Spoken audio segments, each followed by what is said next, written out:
Hello, Dr. Michael Fisher. I'm going to do a philosophical therapeutic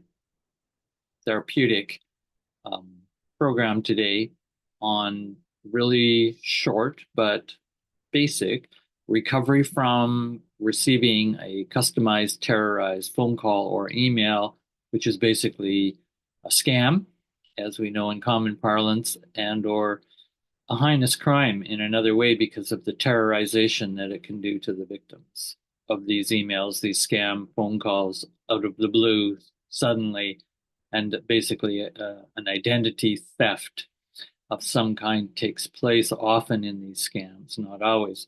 So if you want to listen to my other video, which is just done a couple days ago, please have a look at that. I'll leave a link below and you can see the precursor to this video. So watch the other one first, watch this one second, and that will give you a sense of my advice in that sense. Um, Offering of how we can recover from these kinds of experiences. Luckily, in the case that I'll be talking about today, what I've been learning in actually counseling that person through the trauma of that phone call was that they said to me, "Whoa, please, Mikey, I'll do a video on this because this is so useful to me."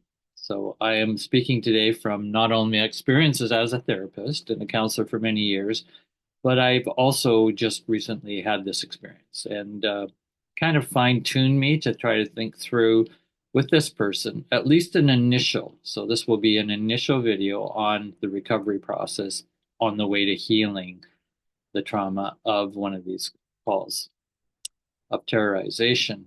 So let's keep it clear. I'm using the word terrorization. I could also use the word in the induction and manipulation of fear, the weaponizing of fear and vulnerability.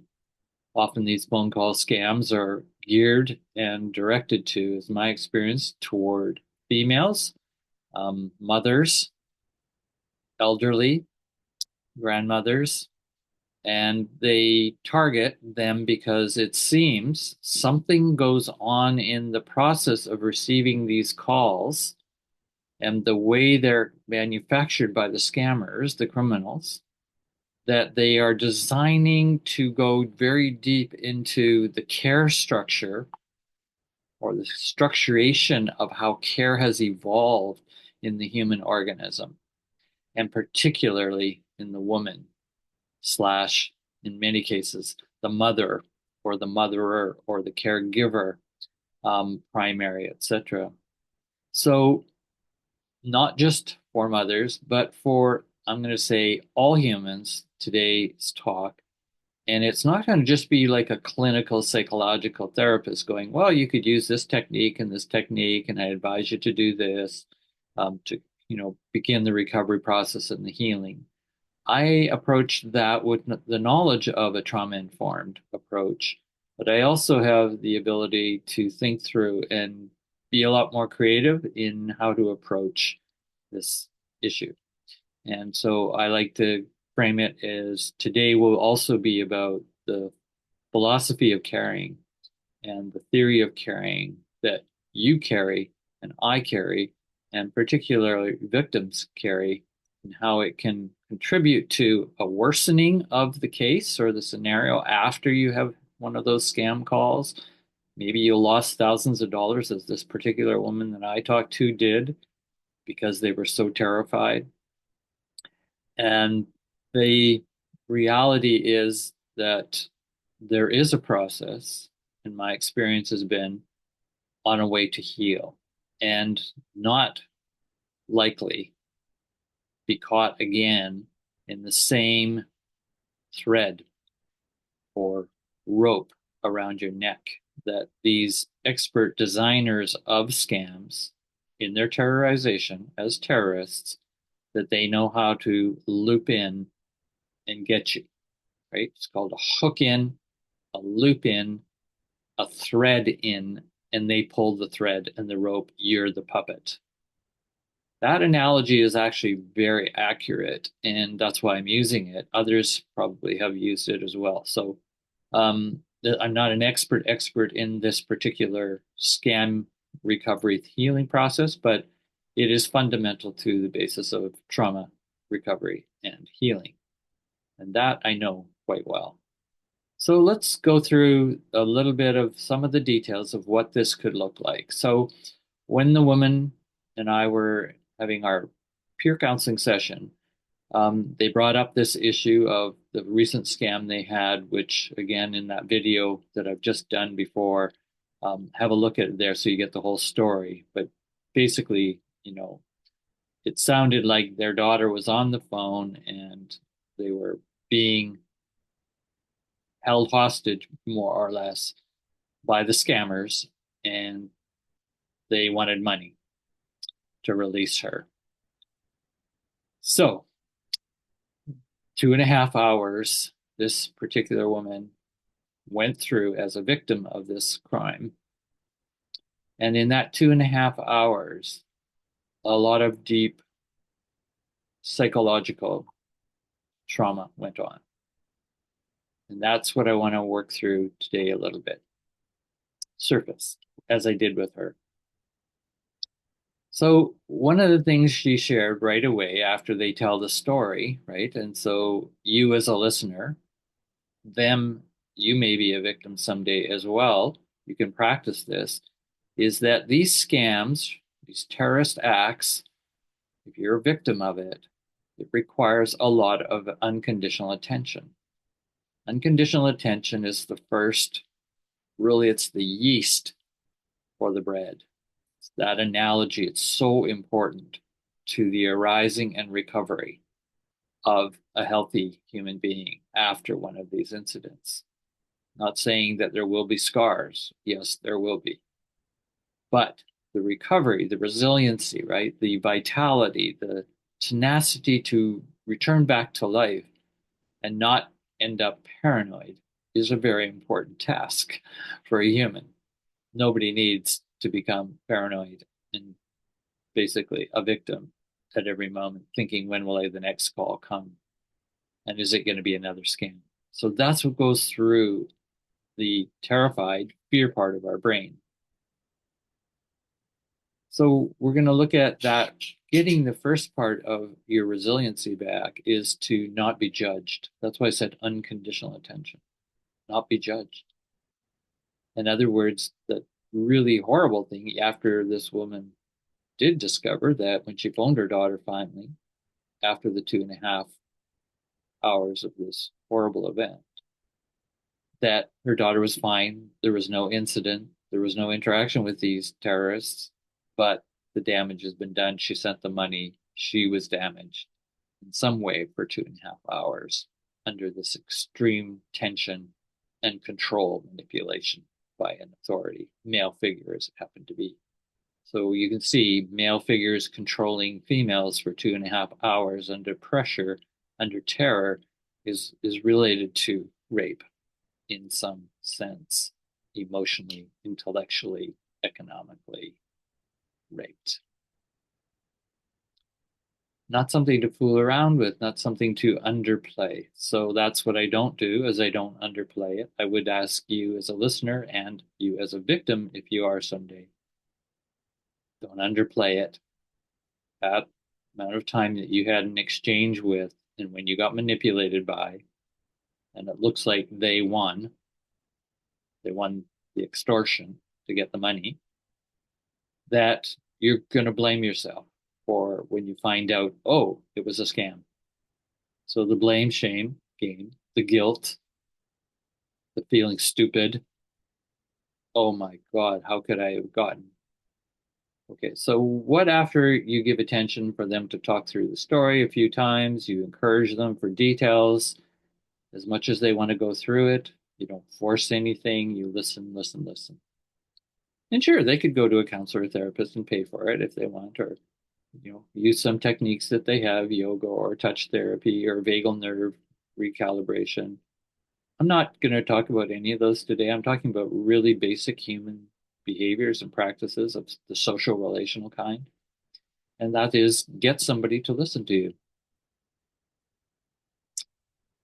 First choice. That is the beginning of a recovery and a healing process. This is built into us as a social organism. All right, so once we get that established, what I did then is I started to say, have you told anybody else? And they, of course, like most people who are scammed, begin to phone or have conversations with others. If they're not super highly shamed, um, they may not. They may hold it all inside and try to hide from it. Not good.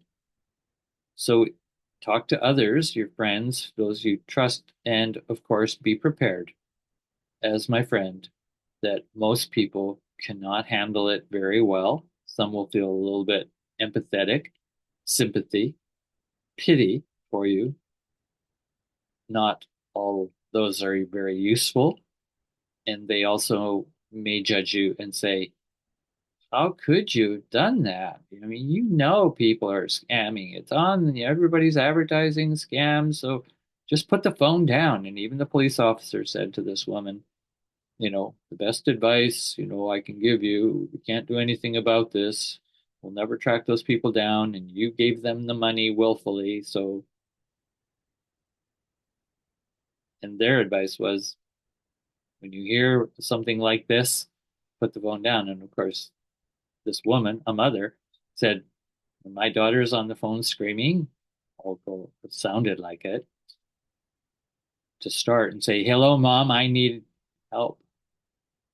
By that time, the mothers, or any human for the most part, but particularly in this case, a mother, who I've said is going to be the most susceptible to this care signaling at a very deep, deep physiological genetic level, to be that care protector giver of a child.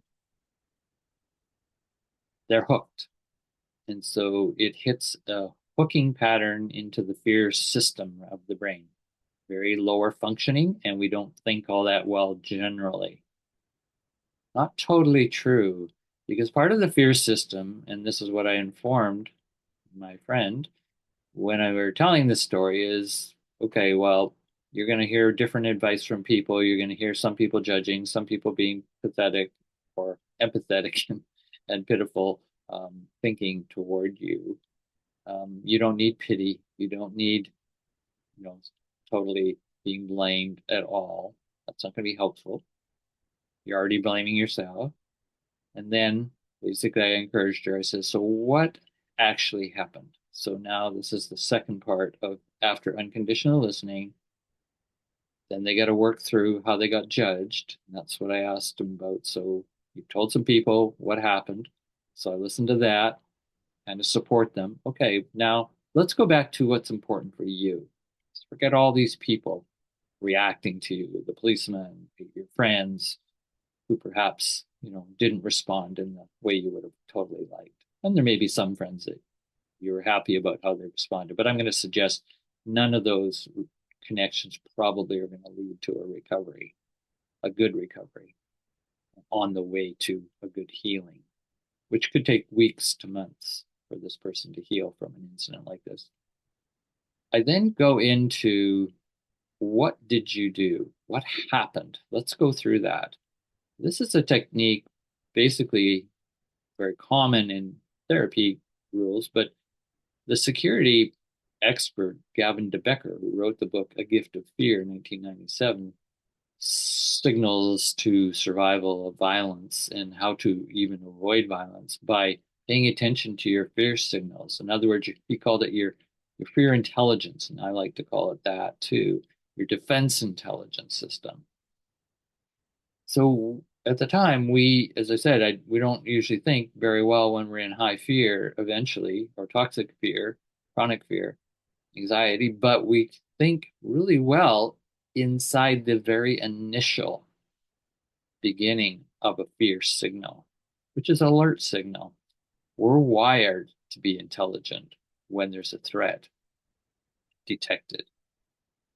Then after that, that can get skewed, and that's due to conditioning, social conditioning, parental conditioning, all the different ways that we're injured in life where we don't manage fear very well. And that's not your fault alone. It's because we're not taught well to manage fear. So I'm talking about that initial period in the very beginning. And I asked her, so what did you think when you first heard, the emotional signal? It put you into a fear response. And she said, part of my brain. So part of me is like in panic mode. What can I do? I'll do anything to save my girl, right? Anything. Sacrifice your life, sacrifice your money, sacrifice anything to save your child. Well, that's what the terrorist is working with. They like that. Then they got you on the string, on the thread, like a puppet. You're holding the phone. In this case, and I said phone is probably the most effective form of terrorism of these kinds of scams rather than an email. Okay, so you're hooked on the phone. Part of her brain, she said, is saying this is probably a scam. Even knowing at some level I should probably just hang up. But the other part of her is saying, I can't hang up. What if? Bingo. It's the what if thinking that starts to skew the initial intelligence signal. I think this is potentially a scam, probably. And the reason is because your instinct, the survival signal system, has estimated risks for a long time in your whole life experience. What's risky, what's not. You learned a lot, especially by if you're 60 plus years old as this person. And you get to the point where, yeah, I probably can detect, is this a real high probability risk or a low probability risk? And the chances, first of all, of one of your daughters, your children being abducted is incredibly, incredibly small. But the consequences of it are very, very high. And that's the fear of the consequences. The what if I don't do this? What if I didn't do it properly?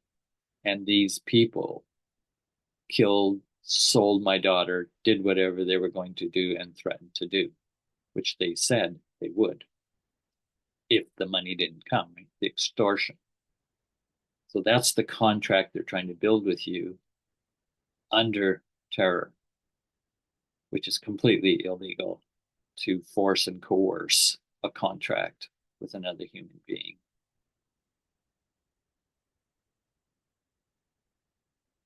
Coercion and cooperation, forced cooperation. So this woman, mother, was cooperating with the plan of coercion. And she was doing it because she bypassed her original signal that said, hang on, this is probably a false message, which it was. And it probably is an act of terrorism. Now, she wouldn't have thought that. And this is why I'm giving it to you today. And I gave it to her. I says, these are acts of terrorism. They're customized terrorism. The person has already got data on you. They've collected and customized a way to get to you. They know your daughter's name. They know how their voice. They can get an AI imprint through various phone techniques or whatever. I don't know exactly how they do it, but they did it. And this mother said, that was my daughter's voice.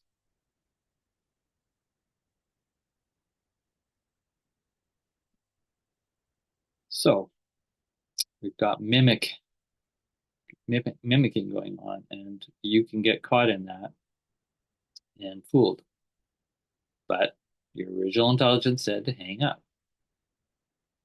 So here's what I suggested after we talked through, and this mother was coming down and starting to feel okay, a little better about that she actually had the intelligence, right? Naturally, to get out of that problem, but chose to override it because of the what if, which is the toxic, chronic, paranoidal fear problem and pattern that can take over that circuitry in the extreme, way out of proportion, and yet understandably horrifying. And that's why it got out of proportion. The event insinuated was something you'd see in a TV movie, and she's probably watched lots of TV movies, everything from child abduction to horror movies, rape movies, where women, children, her daughter being abused by, quote, a male. In this case, again, all the patterns of the culture are there enough to just terrorize you by all those memories and scenes that you've heard about, seen, especially in dramas. So that's unfortunate, and you need to learn how to bypass that, all that what if, what if, what if.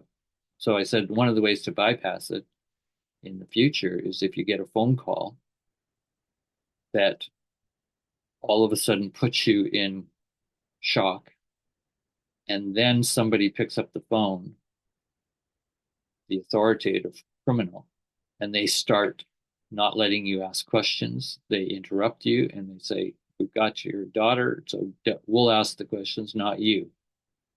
The moment you get any of that, okay, this is a rare incident, incredibly rare. It's happening to you, and it's likely, by all calculations, false. There's nothing good going to come from listening to this call. And you gotta hold that and say, I can't go into what ifs. Not right now. Why? Because you do not want to stay on that phone and get further hooked by the custom terrorization. They will continue to terrorize you deeper and fuller. They know how. They've learned all the techniques. They have a lot of experience. You don't.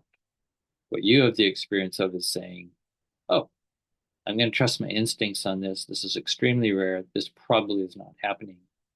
And there's one way to handle the what if problem rather than just hanging up the phone, as the police officer said. I've been thinking that I think a good strategy would be so you can kind of handle it psychologically, especially when it's so intense and potential high consequences like your daughter's survival or not, or harm, is to say, okay, I got the information.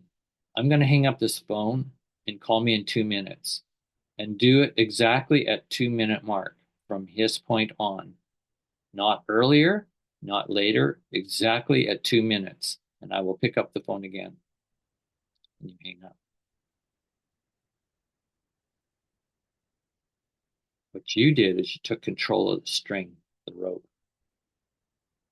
You're now putting them on the string, your string. They're going to follow your rules, not you always following their rules. And by doing that, you've now made the possibility they'll go into shock, which they will, because nobody usually takes over the string. Nobody takes over control. They're used to manipulating you in your fear and panic, which are very vulnerable, and you're not thinking them. So you prepare this for any conversation, any talk, any email you get that feels like, instinct says this is a threat. This feels really rare. This feels odd. This is off. I can feel something, even though I'm terrified, and the consequences of what they're telling you would be horrifying to have to live with. Trust your instinct. And in the case of a phone call, tell them to call you back in exactly 2 minutes, not more, not less. In that 2 minutes, you now have a chance. You've reversed the control to some degree. They're still working on you. And they've got to decide now, because you didn't give them any more information. Do not talk to them. Do not engage with them when you make that claim. Loud and clear, nice loud voice, very confident. They now are trying to figure out, what are you doing in the 2 minutes? They are shocked. This is unknown to them. This is unheard of. And then they're their fear is going to take over. What if she's tracing this call, getting it traced, getting it recorded, whatever, something they don't know. You've put them in the unknown. See what I'm saying? Whereas when they immediately get you on the phone and they start their scam operation, they're all a little bit different. Their approach, they're getting you into the unknown. They're going to drag you into the unknown and the fear of really negative consequences, and eventually you'll say, "Well, I'll pay the money so I don't have those negative consequences, and I don't have to, be in that terror." Or so you still have to be in your terror of being assaulted with the phone call, even in the 2 minutes. But you have 2 minutes to recover a little bit, realize that you're being assaulted, and then you can even call somebody, a neighbor, a friend, an ally, anybody. Call them. If you want to call the police, go for it. But even just a friend to connect with and say, "Could you come over? I've just been assaulted, and I'm in the middle of it." Because the possibility is they could call back in 2 minutes. And the other possibility is my unconscious and my memories and all the tapes and all my guilt and all my feeling like I'm not a good enough parent, like I made a big mistake and that could cost my daughter. All of that is going to take you down, likely, and try to pull you down in a pretty deep, dark place of doubting yourself, and potentially I may have even killed my daughter because I didn't stay on the phone and I didn't do what exactly they want. Yeah. So that's why you want somebody there and somebody with you to stay with you. Again, listening unconditionally, working with you to use two heads are better than one kind of thing. And if they don't get there in 2 minutes, that's another issue. But you try to get them at least talking on the phone to you to get your intelligence back with another. That's the social human being. That's the beginning of the healing process from being traumatized, from being assaulted, insulted. Right? You're taking charge. That's the key thing. Your agency, your empowerment to take agency over a manipulation outside force and all the unknowns with it. I can guarantee you, in most cases, if not 99.9%, they won't call back in 2 minutes. Then you phone your daughter. You phone the one that they have extorted and or are supposedly controlling, and you try to find out some facts. So I've given a complex piece of advice for a strategy, and yes, my friend or most people are not prepared for these phone calls, these emails, these scams. And so that's why I'm doing the video, to start that preparation, the rethinking. You might find a variation on what I've shared today. I'm just sharing a general pattern of getting control back.